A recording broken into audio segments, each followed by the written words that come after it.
Hello, Queer Film Festival youth. My name is Dawn Deason. I'm a documentary filmmaker here in Sacramento, and I got my start in television, which is really why I like to tell true stories. Well, I think that cinema is like a collective experience. Obviously, it's a visual art, and it tells a narrative, a story.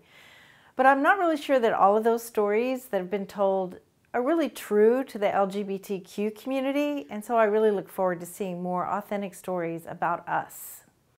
I think as filmmakers, we can really make a change, and that we're tasked with the challenge of telling the truth, and raising awareness to the broader community about who we are, what our families are like, and what our lives are like. So I spent the last few years of my career telling stories of men and women in the Sacramento area who have worked all of their lives to try to make our lives better.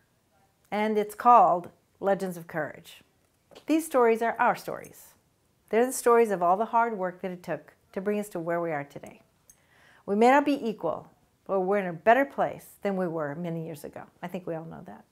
So we like to let each person tell their story in their own words directly to the audience. When we got married in 2008, it was shocking. It was shocking because we weren't working politically for it. That was not our issue. We had our kids. And when it finally came up and we were counseled, told, you really should get married, because if you don't get married, you're not standing up for what needs to be.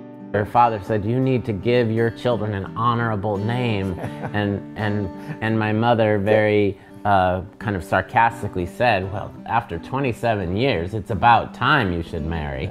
You can see those stories if you want to. You just go to Vimeo, put right into your browser, Legends of Courage on Vimeo, and you can see the stories that we've loaded so far. But because this is a living and dynamic project, we're still creating new stories. And we have 8 stories so far, maybe a few more, that we're preparing to get loaded up this year. In addition to that, we are expanding our reach. We're wanting now to tell more stories about gender fluid and trans people. I knew exactly who I was at 5 years old. I was aware of the difference between boys and girls, and I was aware of my feminine energy. I liked all things girly. I let my mom. I spent many years on the film festival, as it was called then, SIGLIF, Sacramento International Gay and Lesbian Film Festival, that is now Bent. So I worked in many capacities. I was also president of the board for a while, which was a great honor. So I know what a terrific organization that it is. I just want to encourage all of you to bring your projects to Bent so that we can share them with others and we can see a little piece of your world. Thank you.